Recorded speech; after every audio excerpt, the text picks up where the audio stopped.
সহিহ বুখারীর 2810 নম্বর হাদিস। আল্লাহর নবী বলেন, বাবানি মুআজ্জালানি উকুবাতুহুমা ফিদ দুনিয়া আল বাগই ওয়াল উকুব। দুইটা গুনাহ এমন আছে, এই দুইটা গুনার শাস্তি শুধু আখিরাতে না, দুনিয়াতে এই দুইটা গুনার শাস্তি ভোগ করতে হবে। নাউযুবিল্লাহ। দুইটা গুনাহ এমন, এই দুইটা গুনার শাস্তি, পৃথিবীতে যত গুনাহ আমরা করি সব গুনার শাস্তি তো আখিরাতে হবে, কিন্তু এই অসংখ্য অজস্র গুনাহ থেকে দুইটা গুনাহ এমন আছে, স্পেশাল গুনাহ, এত মারাত্মক গুনাহ, এগুলোর বিচার তো আখিরাতে মরার পরে হবেই। নগদ দুনিয়াতে মৃত্যুর আগেই তাকে এই দুইটা গুনাহ শাস্তি দুনিয়া থেকে দিয়ে নেবেন। কয়টা গুনাহ? আর একটু যেরকম কয় গুনাহ মনে রাখবেন, এই দুইটা গুনাহ যেন না হয়। এই দুইটা গুনাহ আপনি করলেন, তার মানে দুনিয়াতে বেঁচে থাকতেই এই গুনার বিচার আল্লাহ আপনাকে করবে, তারপরে মৃত্যু দিবে। মৃত্যুর পরে তো এক্সট্রা শাস্তি আছেই। খুব ভালো করে বুঝবেন কোন দুইটা গুনাহ। এক নম্বর আল বাগিও, এক নম্বর যেই গুনার কারণ, যেই গুনার শাস্তি দুনিয়াতেও পাবেন আখিরাতেও পাবেন, এক নম্বর শাস্তিটা হলো জুলুম করা। মানুষকে ইনসাফ দেওয়ার বদলে ইনসাফ না দিয়ে তাকে জুলুম করলেন, আপনি ন্যায় বিচার না করে আপনি অন্যায়ের বিচার করলেন, নিরপরাধ ব্যক্তিকে আপনি দোষী সাব্যস্ত করলেন, আর চোর বাটপার সিটার বদমাইশ সমাজের বিখাউজগুলোকে আপনি নিরপরাধ বানায় ফেললেন। তাহলে আপনি ওই নিরপরাধ মানুষের উপরে জুলুম করলেন, সমাজের সমস্ত মানুষের উপর আপনি জুলুম করলেন।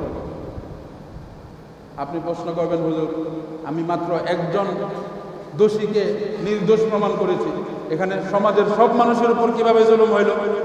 কথা বলেন নাই।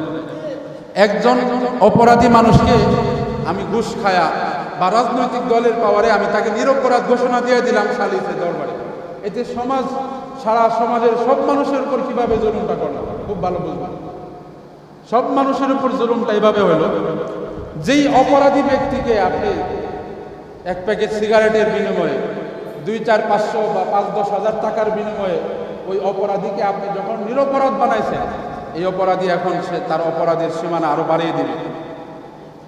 সে মনে করবে অপরাধ করলে তো সমস্যা নাই, আমি অপরাধ করে করে 1 লাখ টাকা কামাবো, জুলুম করে আমি মানুষের 2 লাখ টাকা মারবো, এরপরে যখন দরবার বসবে, দরবারের ওই সমস্ত পাতি নেতাদেরকে আমি কুকুরের মতো 10,000, 15,000, 20,000 টাকা দিয়ে আমি আবার ছাড়া পেয়ে যাব। কামাইলাম 2 লাখ, আমার গেছে 20,000, আমার কি লস আছে? তো অপরাধী সে এটা ভাববে, তখন তার অপরাধের মাত্রা আরো বাড়ায় দিবে, কমবে না। কথা কন না? কথার মধ্যে কোনো ভুল আছে? তার মানে আপনি কেবল একজনকে জুলুম করেছেন, একজন নিরপরাধ ব্যক্তিকে অপরাধী বানাইছেন, বিষয়টা এমন না। বরং একজন অপরাধীকে আপনি নির্দোষ বানানোর সাথে সাথে একটা সমাজের 5,000 লোক, একটা এলাকার 10,000 ভোটার, সবাই উপর আপনি জুলুম করেছেন। নাউযুবিল্লাহ। খুব সতর্ক থাকতে হবে। তো এই সূর্যটা পৃথিবী থেকে 13 কোটি 20 লক্ষ মাইল দূরে, পৃথিবী থেকে প্রায় 13 লক্ষ গুণ বড় এই সূর্যটা, তখন আমার আপনার মাথার আধা হাত উপরে থাকবে। সারাটা পৃথিবীর কোথাও কোনো ছায়া নাই, কোথাও কোনো ছায়ার লেশমাত্র নাই। সারা কিয়ামতের ময়দানের একটা জায়গায় অল্প কিছু ছায়া থাকবে, সেটা হলো আল্লাহ রাব্বুল আলামিনের আরশে আজিমের ছায়া। সুবহানাল্লাহ। সহিহ বুখারীর 1423 নম্বর হাদিস, সহিহ মুসলিমের 1031 নম্বর হাদিস। এই হাদিসে আল্লাহ নবী বলেন, সাবআতুন ইউযিল্লুহুমুল্লাহু ইয়াওমাল কিয়ামাতি ফি যিল্লিহি ইয়াওমা লা যিল্লা ইল্লা যিল্লুহু। পৃথিবীবাসীদের মধ্যে সারা পৃথিবীর মানুষ যখন কিয়ামতের সেই বিভীষিকাময় অবস্থার মধ্যে, আযাবের মধ্যে লিপ্ত থাকবে, রব্বুল আলামিন তখন 7 প্রকার মানুষকে তার আরশের নিচে ছায়া দান করবেন। সুবহানাল্লাহ। খুব ভালো করে বুঝবেন, আজকের আলোচনাটা খুব স্পেশাল। আমরা আজকের এখান থেকে শিক্ষা গ্রহণ করব। এই 7 প্রকারের কোন প্রকারের মধ্যে কি আমি পড়ি? যদি না পড়ি আমার কাছে এই 7 শ্রেণীর মধ্যে যেই শ্রেণীর অন্তর্ভুক্ত হওয়া সহজ মনে হয়, আমি মৃত্যু পর্যন্ত ওই 7 প্রকারের যে কোনো একটা প্রকারের অন্তর্ভুক্তি থাইকা আমি যেন মরা পর্যন্ত যাইতে পারি, তাহলেই হাসরের ময়দানে আল্লাহ তাআলার কাছে আমি মাফ পাইব এবং আল্লাহ তাআলার আরশের নিচে মেহমানদারি পাইব। আগে দেখি যে আমরা এই 7 প্রকারের কোনো প্রকারের মধ্যে পড়ি কিনা। যদি না পড়ি, 7 প্রকারের যেই প্রকারটা আমার কাছে সহজ লাগে ওই প্রকারটাই আমি আমল শুরু করব, একদম মৃত্যু পর্যন্ত ধরে রাখবো। পারবো তো ইনশাল্লাহ? 1 নম্বর যে প্রকার, যেই শ্রেণীর মানুষকে রব্বুল আলামিন আরশে আজিমের নিচে ছায়া দান করবেন, এর মধ্যে 1 নম্বর হলো আল ইমামুল আদিল, ইনসাফদার নেতা হতে হবে, ন্যায়পরায়ণ নেতা হতে হবে। নেতা দেশের নেতা হয়, নেতা আবার সমাজের নেতা হয়, নেতা আবার পাড়া মহল্লার গ্রামের নেতা আছে না নাই? আসেনি? গ্রামে গ্রামে নেতা আছে না?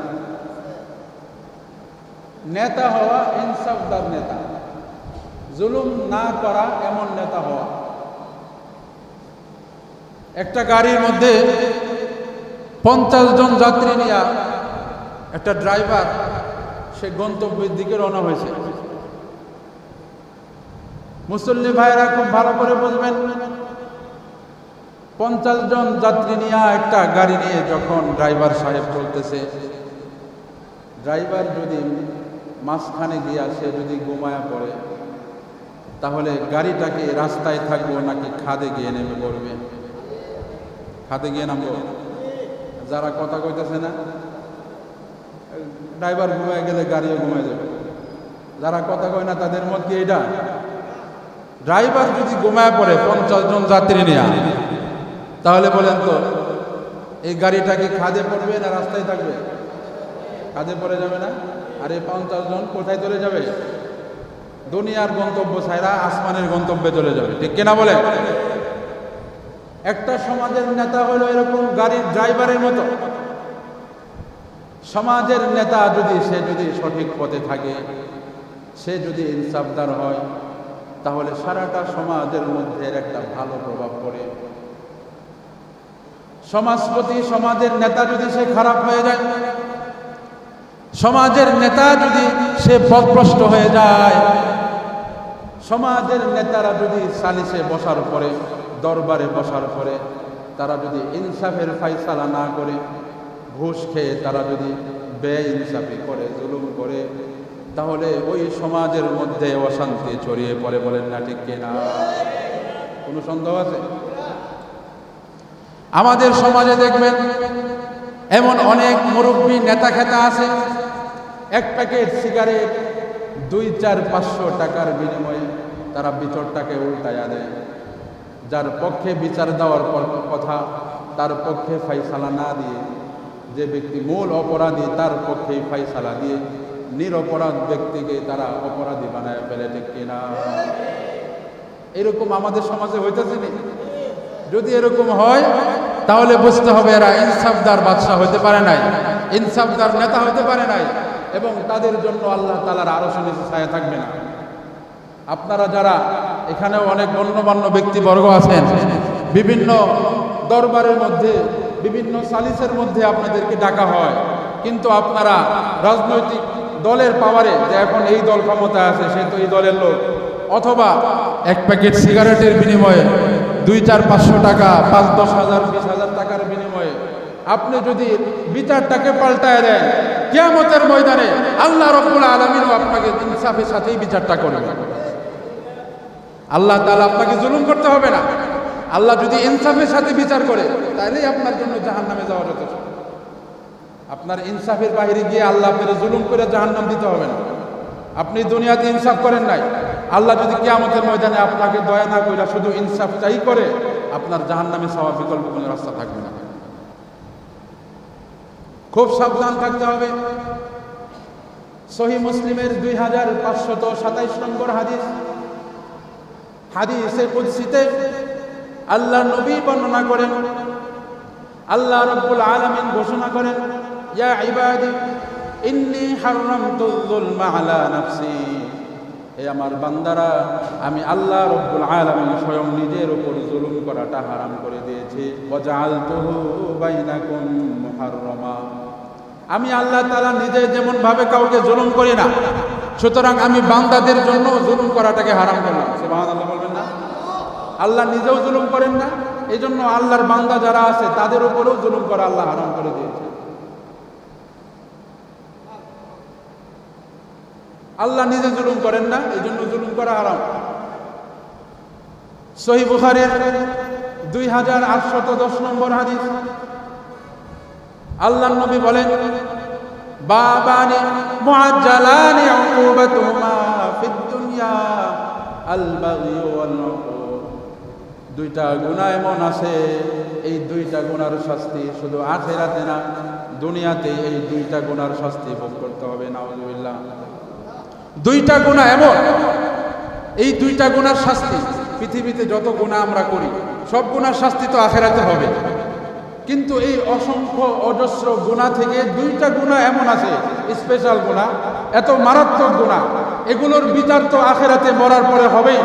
নগদ দুনিয়াতে মৃত্যুর আগেই তাকে এই দুইটা গুনাহ শাস্তি দুনিয়া থেকে দিয়ে নেবেন। কয়টা গুনাহ? আর একটু যেরকম কয় গুনাহ মনে রাখবেন, এই দুইটা গুনাহ যেন না হয়। এই দুইটা গুনাহ আপনি করলেন, তার মানে দুনিয়াতে বেঁচে থাকতেই এই গুনার বিচার আল্লাহ আপনাকে করবে, তারপরে মৃত্যু দিবে। মৃত্যুর পরে তো এক্সট্রা শাস্তি আসেই। খুব ভালো করে বুঝবেন কোন দুইটা গুনাহ। এক নম্বর আল বাগিও, এক নম্বর যেই গুনার কারণ, যেই গুনার শাস্তি দুনিয়াতেও পাবেন আখিরাতেও পাবেন, এক নম্বর শাস্তিটা হলো জুলুম করা। মানুষকে ইনসাফ দেওয়ার বদলে ইনসাফ না দিয়ে তাকে জুলুম করলেন, আপনি ন্যায় বিচার না করে আপনি অন্যায়ের বিচার করলেন, নিরপরাধ ব্যক্তিকে আপনি দোষী সাব্যস্ত করলেন, আর চোর বাটপার সিটার বদমাশ সমাজের বিখাউজগুলোকে আপনি নিরপরাধ বানায় ফেললেন, তাহলে আপনি ওই নিরপরাধ মানুষের উপরে জুলুম করলেন, সমাজের সমস্ত মানুষের উপর আপনি জুলুম করলেন।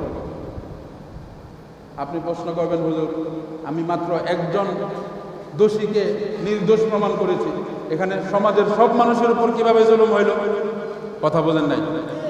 একজন অপরাধী মানুষকে আমি ঘুষ খায়া বা রাজনৈতিক দলের পাওয়ারে আমি তাকে নিরপরাধ ঘোষণা দিয়ে দিলাম সালিসে দরবারে, এতে সমাজ, সারা সমাজের সব মানুষের উপর কিভাবে জুলুমটা করলাম? খুব ভালো বুঝবেন, সব মানুষের উপর জুলুমটা এইভাবে হলো, যেই অপরাধী ব্যক্তিকে আপনি এক প্যাকেট সিগারেটের বিনিময়ে 2, 4, 500 বা 5-10 হাজার টাকার বিনিময়ে ওই অপরাধীকে আপনি যখন নিরপরাধ বানাইছেন, এই অপরাধী এখন সে তার অপরাধের সীমানা আরো বাড়িয়ে দিবে। সে মনে করবে অপরাধ করলে তো সমস্যা নাই, আমি অপরাধ করে করে 1 লাখ টাকা কামাবো, জুলুম করে আমি মানুষের 2 লাখ টাকা মারবো, এরপরে যখন দরবার বসবে, দরবারের ওই সমস্ত পাতি নেতাদেরকে আমি কুকুরের মতো 10,000, 15,000, 20,000 টাকা দিয়ে আমি আবার ছাড়া পেয়ে যাব। কামাইলাম 2 লাখ, আমার গেছে 20,000, আমার কি লস আছে? তো অপরাধী সে এটা ভাববে, তখন তার অপরাধের মাত্রা আরো বাড়ায় দিবে, কমবে না। কথা কন না, কথার মধ্যে কোনো ভুল আছে? তার মানে আপনি কেবল একজনকে জুলুম করেছেন, একজন নিরপরাধ ব্যক্তিকে অপরাধী বানাইছেন, বিষয়টা এমন না, বরং একজন অপরাধীকে আপনি নির্দোষ বানানোর সাথে সাথে একটা সমাজের 5,000 লোক, একটা এলাকার 10,000 ভোটার, সবাই উপর আপনি জুলুম করেছেন। নাউযুবিল্লাহ। খুব সতর্ক থাকতে হবে। আল্লাহ নবী, বিশ্ব নবী জনাবে মুহাম্মদুর রাসূলুল্লাহ সাল্লাল্লাহু আলাইহি ওয়াসাল্লামের জমানায় একবার বনু মাখজুমি গোত্রের এক মহিলা, যার নাম ছিল ফাতেমা। বনু মাখজুমি ছিল কুরাইশ বংশের একটা শাখাগত বংশ।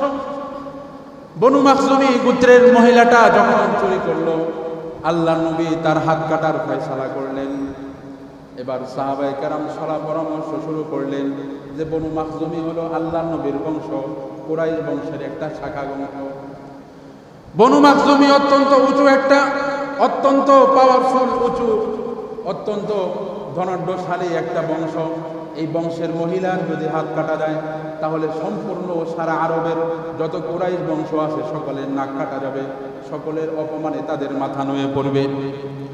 সাহাবায়ে কেরাম পরামর্শ শুরু করলেন কি করা যায়।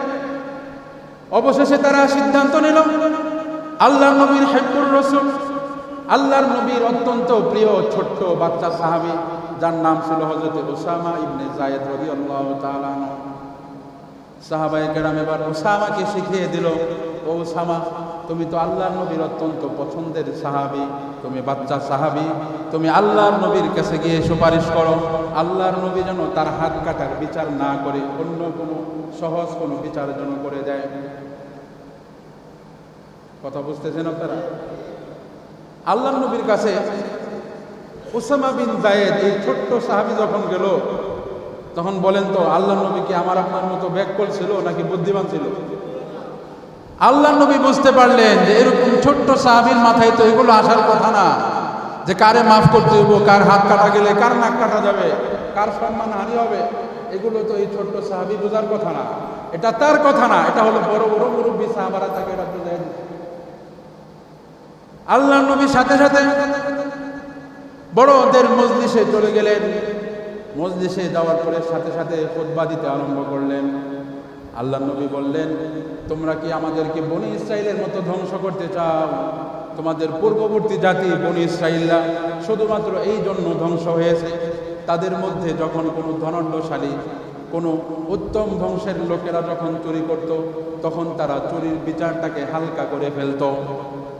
তাদের মধ্যে নিম্ন শ্রেণীর লোকেরা চুরি করলে চুরির বিচারটা যথাযথ করত, কিন্তু একটু পাওয়ারফুল, একটু সামাজিক স্ট্যাটাসওয়ালা অথবা কিছু অর্থ সম্পদ আছে, একটু বিত্তবান হইলেই তার বিচারটা একদম হালকাভাবে করত। এই জন্য রব্বুল আলামিন পুরো বনু ইসরাইল জাতিকে ধ্বংস করে দিয়েছে। বলেন না নাউজুবিল্লাহ।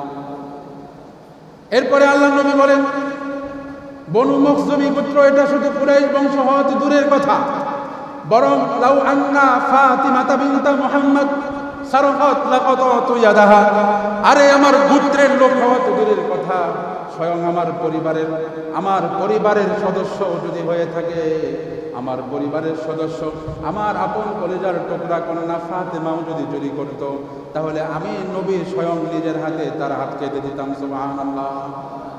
এই ছিল আমাদের নবীর আদর্শ। কারেন্ট আসছে, মেশিনটা অফ করে দিন। এটা ছিল আমাদের নবীর আদর্শ। আর আমরা নবীর আদর্শের দাবিদার হয়ে নবীর আশিক দাবি করে শুধু জিলাপি মিলাই, জিলাপি খাই। 12ই রবিউল আউয়াল আসলে আমাদের জিলাপির মধ্যে মহড়া শুরু হয়ে যায়, অথচ আল্লাহর নবীর এই আদর্শগুলো আমরা নিজেদের জীবনে বাস্তবায়ন করতে পারি না।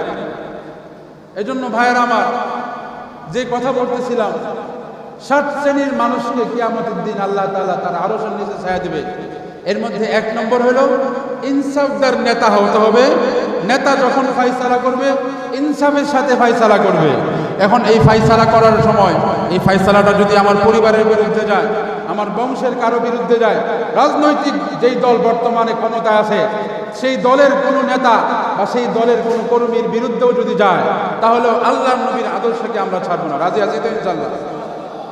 2 নম্বর যে শ্রেণী, কিয়ামতের ময়দানে সেই বিভীষিকাময় অবস্থায় রব্বুল আলামিন যাদেরকে আরশে আযীমের নিচে ছায়া দিবে, এর মধ্যে 2 নম্বর হলো শাবুন নাশাআ ফি ইবাদাতিল্লাহ। খুব ভালো করে বুঝবেন যুবক ভাইয়েরা আমার, 2 নম্বর যেই প্রকার মানুষকে আল্লাহ তাআলা আরশের নিচে মেহমানদারি করবে, সেটা হলো এমন যুবক যে যুবক তার যৌবনকালটাকে আল্লাহর সন্তুষ্টির রাস্তায় ব্যয় করেছে। বলেন না সুবহানাল্লাহ। আজকে আমরা নামাজ পড়ি, নামাজ ধরছি, কয়জন নামাজি আছে এখানে? কতজন মুরব্বী আছে বলতে পারবেন যে আমি যৌবনকাল থেকেই নামাজ পড়ি? আমি কাউরে হাত তুলতে বলতেছি না। এখানে জাস্টিস করলে, এখানে যদি আমি সংখ্যা নির্ধারণ করি, তাহলে দেখা যাবে অধিকাংশ লোকই এমন হবে যে বয়স হওয়ার পরে, 1 পা কবরে যাওয়ার পরে তারপরে সে নামাজ ধরছে। কথা কোন ঠিক না বেটি? অথচ ইবাদতের ভরা মৌসুম, ইবাদতের সবচেয়ে বড় মৌসুম হলো যৌবনকালের ইবাদত। কারণ যৌবনকালে একজন যুবকের মধ্যে তার শরীরে যেই তাগড়া, যে শক্তি থাকে, এটা বার্ধক্যের সময় থাকে না। এই জন্য আমার ভাইয়েরা, একজন বৃদ্ধের সারা রাত জেগে ইবাদত করা আল্লাহ তাআলার কাছে যতটা না পছন্দনীয়, এর চাইতে বেশি পছন্দনীয় একজন যুবকের মাত্র 2 রাকাত নামাজ। বলেন না সুবহানাল্লাহ। যৌবনকালের ইবাদত খুবই গুরুত্বপূর্ণ। কিন্তু বর্তমানে এটাই বাস্তব। বর্তমানে আমাদের বাংলাদেশের যুবকেরা তারা তাদের যৌবন যে আল্লাহ তাআলা দিয়েছে সেই আল্লাহ তাআলার ইবাদতের পিছনে না কাটায়া রাজনৈতিক নেতাদের, রাজনৈতিক দলের পিছনে গোলামি করতে করতে কাদায় দিতেছে। কথা বল না, ঠিক না? ভুল কইছি কথাটা? রাজনৈতিক নেতারা তাদের রাজনৈতিক স্বার্থ চরিতার্থ করবার জন্য আজকে বিভিন্ন যুবকদেরকে লেলায় দিতেছে। তারা নিজেরা এই সিনেমায় বসে থাকে, কিন্তু যুবকদেরকে মাঠে পাঠিয়ে দেয়, হাতে লাঠি দেওয়া দেয়, অস্ত্র দেওয়া দেয়, যা ওই দোকানে আগুন লাগাই দেয়, অমুকের দোকান ভাঙ্গালা। চাঁদা না দেওয়ার কারণে বিভিন্ন ধরনের জুলুম নির্যাতন করা হয়। তো এই যে যুবকরা, এই যুবকের মাধ্যমেই তো তারা রাজনৈতিক এই স্বার্থগুলো হাসিল করবে। এই জন্য আমার যুবক ভাইয়েরা, তোমাদেরকে আমি খুব করজোর অনুরোধ করে বলতেছি, এই যৌবনকাল যেহেতু আল্লাহ দিয়েছেন, সবাই বলেন তো আমাদের যৌবন দিয়েছেন কে? যে আল্লাহ তাআলা যৌবন দিয়েছেন, সেই আল্লাহ তাআলার গোলামির পিছনেই যেন আমার যৌবনটা যায়। রাজি আছেন তো ইনশাআল্লাহ? আমার ভাইয়েরা, ইসলাম যখন আরবের ভূমিতে যখন সূচনা হলো, তখন ইসলামটা ছিল অত্যন্ত দুর্বল। এই যুবক শ্রেণীর মানুষের মাধ্যমে আল্লাহ রাব্বুল আলামিন এই ইসলামের বিজয় দান করেছিলেন। সুবহানাল্লাহ। বর্তমানেও সারা পৃথিবীতে বিভিন্ন দেশে, ফিলিস্তিন, বসনিয়া, চেচনিয়া সহ সারা পৃথিবীর বিভিন্ন মুসলিম দেশে আজকে মুসলমানেরা নির্যাতিত। যুবক ভাইয়েরা আমার, তোমরা যদি আজকে একতাবদ্ধ হতে পারো, তোমরা যদি আজকে সংঘবদ্ধ হতে পারো, তোমরা যদি সঠিক সিদ্ধান্ত নিতে পারো, তাহলে হতে পারে এমন একটা গণজোয়ার তৈরি হবে, সারা পৃথিবীর কারো সেই গণজোয়ার রুখে দেওয়া। শুধু মুখে মুখে মহব্বত, কিন্তু মূলত মহব্বত নাই। যদি মহব্বত থাকতো তাহলে নামাজের সময় মসজিদে জায়গা দেওয়া যেত না। কিন্তু বাস্তব কথা হলো, আমাদের সমাজের 90% মসজিদ এমন যে মসজিদগুলোতে ইমাম সাহেব এক কাতার মুসল্লিও ফজরের নামাজে পায় না। তো কিসের মহব্বত হইল আমাদের? এটা হলো মুখে মুখে মহব্বত। আপনি মুখ দিয়ে আগুন উচ্চারণ করলেন, খুব ভালো করে একটা যুক্তি বোঝেন। আপনি মুখ দিয়ে উচ্চারণ করলেন আগুন, এমনকি আপনি মুখ পুড়ে গেছে, কথা কয় না। আপনি মুখ দিয়ে উচ্চারণ করছেন পানি, এজন্য আপনার হাতে থাকা টিস্যুটা কি ভিজে গেছে? আপনি মুখ দিয়ে উচ্চারণ করছেন আগুন, আপনার হাতের টিস্যুটা কি পুড়ে গেছে? আপনার মুখ পুড়ে গেছে। মুখে মুখে মহব্বত বললে কি হবে যদি অন্তরে না থাকে? বাস্তবে যদি মহব্বত না থাকে, মুখে মুখে মহব্বত কোনো কাজ হবে না, ঠিক কিনা বলে? এজন্য বাস্তবেই মহব্বত আছে আমার মসজিদের সাথে, এটা বোঝা যাবে তখন যখন মসজিদে মুসল্লিদের জায়গা দেওয়া যাবে না, ঠিক কিনা বলে? আমার ভাইয়েরা, আল্লাহর নবী, বিশ্ব নবী জনাবে মুহাম্মদুর রাসূলুল্লাহ সাল্লাল্লাহু আলাইহি ওয়াসাল্লামের মসজিদের সাথে কি পরিমাণ মহব্বত ছিল, শুনতে চান নাকি? শুনবেন? আল্লাহর নবীর মসজিদের সাথে এত গভীর সম্পর্ক ছিল। আল্লাহর নবী যখন মৃত্যু শয্যায় সজ্জিত, মৃত্যুর আর মাত্র কয়েকদিন বাকি, এমন মুহূর্তে আল্লাহর নবী এত বেশি ভয়াবহপূর্ণ মুমূর্ষ অবস্থায়, অসুস্থ অবস্থায় রয়েছেন যে আল্লাহর নবী বিছানা থেকে উঠতে পারেন না। কিন্তু আল্লাহর নবী আম্মাজান আয়েশা সিদ্দিকাকে ডাক দিয়া বললেন, ও আমার প্রিয় বিবি আয়েশা, তুমি মসজিদ থেকে 2 জন সাহাবীকে খবর দাও, আমি 2 জন সাহাবীর কাঁধে ভর করে হলেও মসজিদে যাব। বলেন না সুবহানাল্লাহ। আল্লাহর নবী 2 জন সাহাবী আসলেন, তাদের কাঁধে ভর করে বিছানা থেকে উঠলেন, সুন্দর করে অত্যন্ত সময় নিয়ে অত্যন্ত সুন্দর করে ওযু গোসল সারলেন। সারার পরে 2 জন সাহাবীর কাঁধে ভর করে আল্লাহর নবী জোহরের নামাজ পড়ার জন্য তিনি মসজিদে নববীতে প্রবেশ করলেন। অত্যন্ত কষ্ট করে মসজিদে নববীতে সাহাবীদের সাথে নিয়ে ইমামতি করলেন, নামাজ পড়ালেন।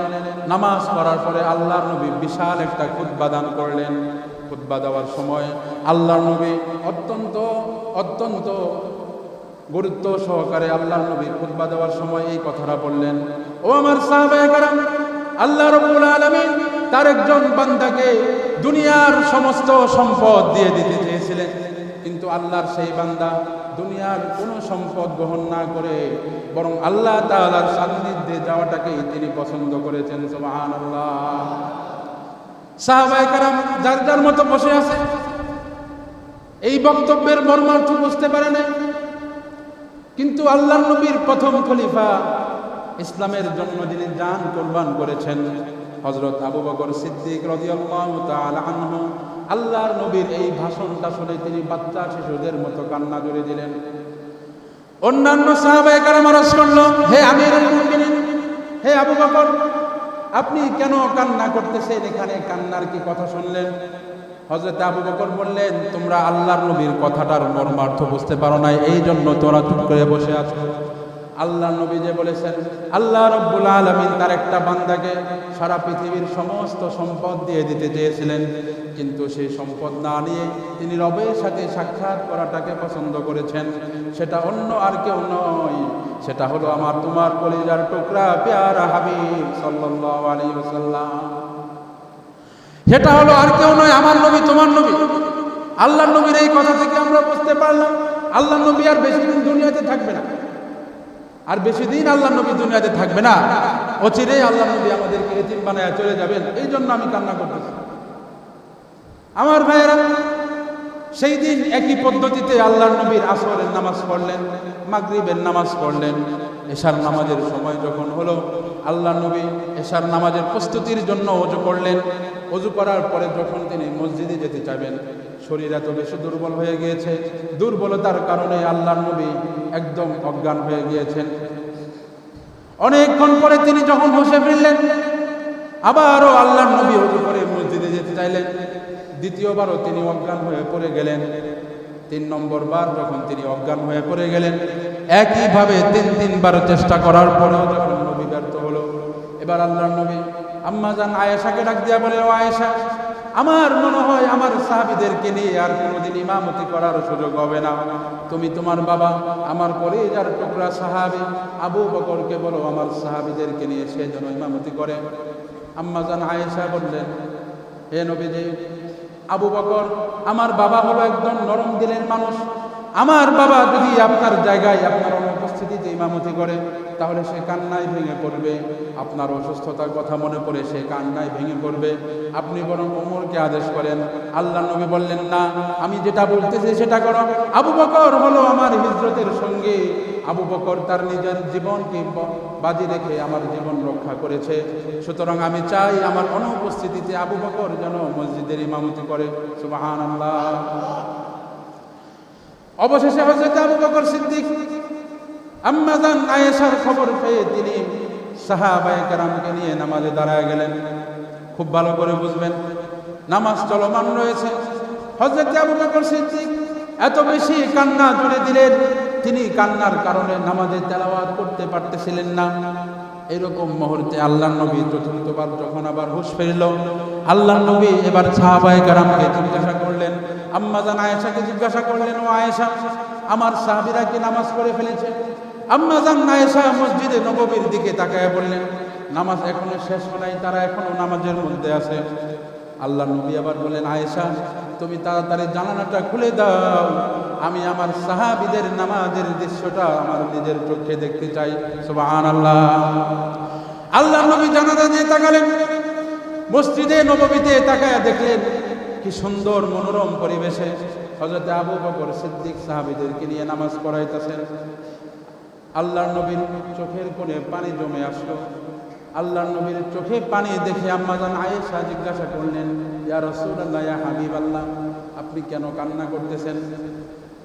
আল্লাহর নবী বললেন, ও আমার পেয়ারা বিবি, আমি কোনো কষ্টে কান্না করতেছি না, বরং যেই দিন বিজয় করবার জন্য, যেই দিনের ইবাদতগুলো প্রতিষ্ঠা করার জন্য আমার সারাটা জীবন আমি ব্যয় করেছি, এই দিনটাকে প্রতিষ্ঠিত করার জন্য যে আমি এত কষ্ট করেছি, এই দিন প্রতিষ্ঠার জন্য আমার সাহাবায়ে কেরাম জীবন দিয়েছে, রক্ত দিয়েছে।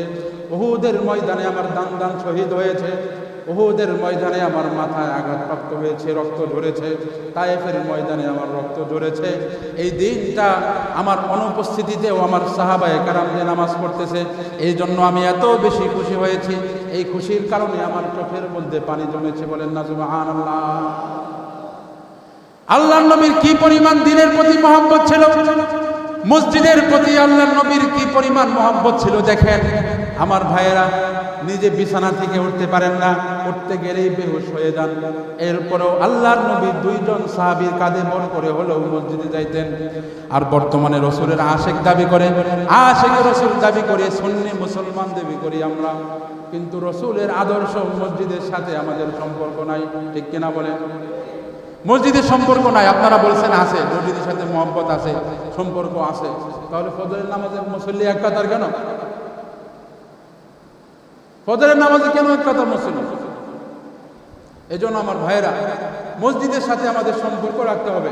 মসজিদের সাথে সম্পর্ক রাখার উদ্দেশ্য হলো আজান পড়ার সাথে সাথেই সে পাগল পাড়া হয়ে যাবে, কখন আমি মসজিদে যাব, কখন মসজিদে যাব। এরকম যদি হইতে পারি, এই গুণ যদি আমি অর্জন করতে পারি, তাহলে এটা হলো 3 নম্বর শ্রেণী, যারা কিয়ামতের ময়দানে আল্লাহ তাআলার আরশে আজিমের নিচে ছায়া পাবে। 4 নম্বর যে শ্রেণী, সময় কম, 1 মিনিট করে বলে দিই। 4 নম্বর যে শ্রেণী কিয়ামতের ময়দানে আরশের নিচে ছায়া পাবে, তারা হলো রাজুলানি তাহাব্বা ফিল্লাহি ওয়া আবগাদা ফিল্লাহ। এমন ব্যক্তিরা আরশে আজিমের নিচে ছায়া পাবে যারা দুনিয়াতে কেবলমাত্র আল্লাহর সন্তুষ্টির জন্যই একজনের সাথে বন্ধুত্ব করত, আবার আল্লাহর সন্তুষ্টির জন্যই কারো সাথে বন্ধুত্ব ছিন্ন করত। কি অর্থ এটা? অর্থ হইল আল্লাহ রাব্বুল আলামিন তাকে ভালোবাসে, আমিও তাকে ভালোবাসি। যে ব্যক্তির কাছে দ্বীন প্রিয়, ইসলাম প্রিয়, যে ব্যক্তি ইসলামকে ভালোবাসে, যে ব্যক্তি কোরআন এবং হাদিসকে ভালোবাসে, যে ব্যক্তি ইমাম উলামা আলেমদেরকে ভালোবাসে, কোরআন সুন্নাহর কথাগুলো যারা ভালোবাসে, আমিও আল্লাহর সন্তুষ্টির জন্য তাকে ভালোবাসি। যে ব্যক্তি ইসলামকে ভালোবাসে না, আমিও তাকে ভালোবাসি না। যে ব্যক্তি কোরআন সুন্নাহর কথা শুনতে ভালোবাসে না, আমিও তাকে ভালোবাসি না। যে ব্যক্তি নামাজে আসতে মন চায় না, যে ব্যক্তি নামাজের আজান হয়ে গেলেও মসজিদে আসে না, আল্লাহ তাআলা তাকে ভালোবাসে না। সুতরাং ওই বেনামাজিকে আমিও ভালোবাসি না, ওই বেনামাজির সাথে আমিও কোনো সম্পর্ক রাখি না। এরকম আল্লাহর সন্তুষ্টির জন্য যে সম্পর্ক রাখবে, আল্লাহর সন্তুষ্টির জন্য যে সম্পর্ক ছিন্ন করবে, কিয়ামতের ময়দানে রব্বুল আলামিন তাদেরকেও আরশে আজিমের নিচে ছায়া দান করবেন। সুবহানাল্লাহ। কথা ক্লিয়ার হয়েছে? নামাজ পড়ে না, বেনামাজি, আল্লাহ তাকে পছন্দ করে না। সুতরাং বেনামাজের সাথে আমিও সম্পর্ক রাখবো না। হিন্দুদের পূজার মণ্ডপে যায়, সে আল্লাহকে কষ্ট দেয়, তার সাথে আমার কোনো সম্পর্ক নাই। সে জিনা করে, আল্লাহকে কষ্ট দেয়, সুতরাং আল্লাহকে যে কষ্ট দেয় তার সাথে আমার কোনো সম্পর্ক নাই। সে নামাজি, সে দ্বীন পছন্দ করে, আলেম ওলামাদেরকে পছন্দ করে, কোরআন সুন্নাহকে ভালোবাসে, সুতরাং সে যখন আল্লাহর কাছে পছন্দনীয়, আমিও এই ব্যক্তিকে আল্লাহর সন্তুষ্টির জন্য ভালোবাসি। এই গুণটা যারা অর্জন করতে পারবে, আল্লাহর সন্তুষ্টির জন্যই কাউকে ভালোবাসে, আল্লাহর সন্তুষ্টির জন্যই কারো সাথে সম্পর্ক ছিন্ন করে, কারো সাথে সম্পর্ক রাখে না, এই গুণটা যদি কেউ অর্জন করতে পারে, এভাবে সে যদি মৃত্যুবরণ করে, কিয়ামতের ময়দানে আল্লাহ তাআলা আরশে আজিমের নিচে স্পেশাল ছায়া দান করবেন।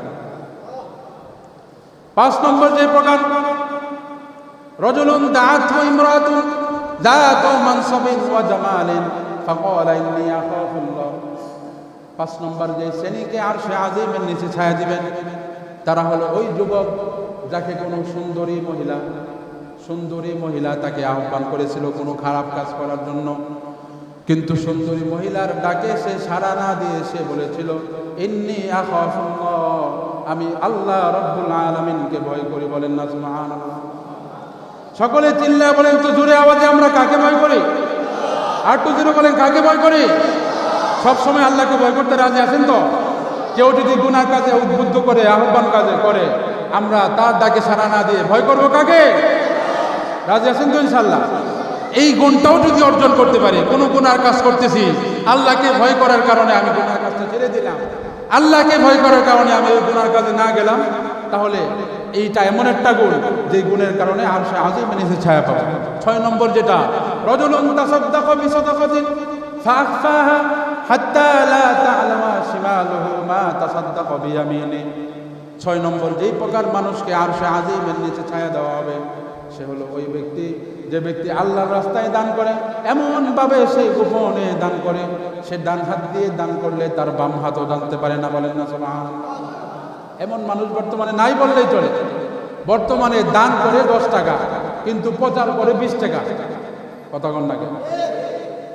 দেখবেন 300 টাকা দামের একটা লুঙ্গি 500 টাকা দামের একটা শাড়ি রোজার ঈদের আগে বা কোরবানির ঈদের আগে একজন দরিদ্র মানুষকে দিতেছে, কিন্তু দেখবেন দিতেছে যখন 4-5 জন বড় বড় দামরার মতো নেতা ওটার মধ্যে হাত দিয়ে রাখছে, ছবি তুলতেছে।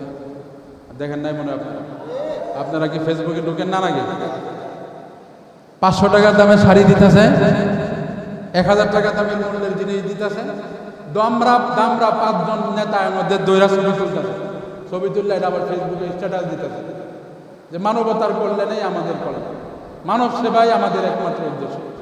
তো তোমার মানব সেবাই যদি একমাত্র উদ্দেশ্য হয়, তাহলে ছবি তুলে সেটা ফেসবুকে আপলোড দেওয়া তোমার কোন নাম্বার? কথা বল না। আমার ভাইরা খুব ভালো করে বুঝবেন, কিয়ামতের ময়দানে রব্বুল আলামিন অনেক বান্দাদেরকে জিজ্ঞাসা করবেন, ও আমার বান্দা, দুনিয়ায় থাকতে যে তুমি অনেক দান সদকা করতা, মাশাআল্লাহ, তুমি কি জন্য দান করতা? বান্দা বলবে, রব্বুল আলামিন, আমি আপনার সন্তুষ্টির জন্য, আপনার জান্নাত পাওয়ার উদ্দেশ্যে দান করতাম। আল্লাহ বলবেন না, আমি অন্তর্যামী, আমি জানি তুমি কি জন্য দান করতা। তুমি আমাকে দেখানোর জন্য দান করো নাই, তুমি আল্লাহর খুশির জন্য দান করো নাই, তুমি এই জন্য দান করেছো যাতে করে মানুষ তোমাকে দানবীর বলে। সুতরাং তোমার উদ্দেশ্য দুনিয়াতে হাসিল হয়ে গিয়েছে, সুতরাং আজকে তোমার ঠিকানা হলো জাহান্নাম। নাউজুবিল্লাহ বলবেন না? এজন্য দান করতে হবে গোপনে। অনেক সময় প্রকাশ্য দান করা উচিত, অনেক সময় প্রকাশ্য দান করা যায় যখন উদ্দেশ্য হয় যে আমাকে দেখা দেখে আরো 10 জন দান করবে। এই উদ্দেশ্য যদি হয় যে কাউকে উদ্বুদ্ধ করা, কাউকে দানের প্রতি উৎসাহিত করা, তখন প্রকাশ্যে দান করা এটা ঠিক আছে। কিন্তু দান গোপনে করলে এটা এমন একটা গুণ, এই গুণের কারণে আল্লাহ তাআলার আরশে আজিমের নিচে আপনি স্পেশাল মেহমানদারি পাবেন। এজন্য দান প্রকাশ্য করেন, কোনো সমস্যা নাই, কিন্তু আপনার জীবনে কিছু দান যাতে এমন থাকে যেগুলো আপনার পরিবার, আপনার স্ত্রী, আপনার বাবা মা, আপনার সন্তান কেউ জানে না, একমাত্র আপনি আল্লাহকে দেখানোর জন্যই দানটা করছেন। এমন কিছু দান আপনার জীবনে, আপনার আমলনামায় থাকা যায়। রাজি আছেন তো ইনশাআল্লাহ? সর্বশেষ যে গুণ, 7 নম্বর যেই পেকর ব্যক্তিকে আল্লাহ রাব্বুল আলামিন আরশের নিচে ছায়া দিবেন, সেটা হলো রাজুলুন যাকারাল্লাহ খালিয়ান ফাফাদাত আইনাহু। যে ব্যক্তি একাকী, গোপনভাবে নির্জনে একাকী বসে আছে, এরপরে সে আল্লাহর কথা মনে পড়েছে, আল্লাহর কথা স্মরণ হওয়ার সাথে সাথে তার চক্ষু দিয়ে পানি গড়ায় পড়ে। এমন গুণ যারা অর্জন করতে পারে, রব্বুল আলামিন তাদেরকে আরশে আজিমের নিচে ছায়া দান করবেন। সুবহানাল্লাহ, সুবহানাল্লাহ। বাড়িতে গিয়া কোন যে, আর বাড়িতে গিয়া কোন যে, বউ যখন কিছু কথা কইব তখন পাই দিয়া সুবহানাল্লাহ করবে। দেখবেন বউ একটা ইচ্ছা মতো স্মরণ দিন। সুবহানাল্লাহ বলার জায়গায় সুবহানাল্লাহ না করলে কই করবেন সুবহানাল্লাহ? বাড়িতে গিয়া আমরা দেখি, এবার চিন্তা করে যে আমার জীবনে কি এমন কিছু মুহূর্ত আছে যে কেবলমাত্র আল্লাহকে ভয় করে আমি চোখের 2 ফোঁটা পানি ফেলেছি, যে আল্লাহ আমি তো অনেক গুনাহ করে ফেলেছি, তুমি তো আমাকে আমার আমলনামা যদি তুমি চেক করো, আমার তো জাহান্নামে যাওয়া ছাড়া উপায় নাই। আল্লাহ আমি তোমাকে ভয় করি, আমাকে তুমি হেদায়েত দাও, ভালো রাস্তায় চলার তৌফিক দাও। এমন কি আমাদের হয়েছে? যদি হয়ে থাকে তাহলে আলহামদুলিল্লাহ, না হইলে আমরা মাঝে মাঝে নির্জনে বসবো, আমাদের গুনার কথাগুলো চিন্তা করব, আল্লাহকে ভয় করে আমরা যদি 2 চোখের পানি ফেলতে পারি, এটা এমন একটা মুমিনের এত পাওয়ারফুল একটা গুণ, এই গুণের কারণে আল্লাহ তাআলা আরশে আজিমের নিচে ছায়া দান করেন। সুবহানাল্লাহ, বুক পকেটে পড়ে রাখেন। আমার ভাইয়েরা, আরেক হাদিসে আল্লাহর নবী বলেন, এই হাদিসটা শুনিয়ে শেষ, আইনানি লাম তামাসসাহুমান নার, 2টা চক্ষু এমন আছে, 2 চক্ষুওয়ালাকে আল্লাহ তাআলার জাহান্নামের আগুন কখনো স্পর্শ করবে না। সুবহানাল্লাহ, পকেটে রেখে দেন। কয়টা চক্ষুকে আগুন স্পর্শ করবে না? কথা কয় না তো? 2 চক্ষুওয়ালা ব্যক্তিকে আগুন স্পর্শ করবে না। 1 নম্বর, যারা আল্লাহর রাস্তায় রাত্র জেগে আল্লাহর দ্বীনের জন্য ইসলামী রাষ্ট্রের সীমানা পাহারা দান করে, তাদেরকে জাহান্নামের আগুন স্পর্শ করবে না। 2 নম্বর হলো ওই চক্ষু যেটা আল্লাহর কথা স্মরণ করেছে, আল্লাহর কথা স্মরণ করে যার চোখ দিয়ে পানি বের হয়, ওই চক্ষুওয়ালা ব্যক্তিকেও আল্লাহ তাআলা জাহান্নামের আগুন কখনো স্পর্শ করবে না। এজন্য অনেক অনেক বড় এবং মারাত্মক দামি একটা গুণ হলো এটা, যে আল্লাহ তাআলার স্মরণে মাঝে মাঝে কান্না করা। আল্লাহ আমার তো অনেক গুনাহ, আমাকে মাফ করে দেন। একাকী নির্জনে বসে আল্লাহর জন্য চোখের 2 ফোঁটা পানি, এটা এমন পাওয়ারফুল যে আপনার সব গুনার দরিয়াকে মিটিয়ে দিতে পারবে এই আপনার 2 চোখের পানি। পারবো তো ইনশাআল্লাহ? এই 60টা গুণের মধ্যে 7টা গুণ এমন যে আমাদের সকলের অর্জন করা চাই। যদি আমরা নাও পারি, কমপক্ষে অল্প কিছু গুণ এর মধ্যে যেই গুণটা আমার কাছে সহজ মনে হয় এমন গুণ যেন আমরা অর্জন করতে পারি। আল্লাহ তাআলা তৌফিক দান করুন। ওয়া আখিরু দাওয়ানা আলহামদুলিল্লাহি রাব্বিল আলামিন। যারা সুন্নাত করি নাই কাবলা জমা 4 রাকাত সুন্নাত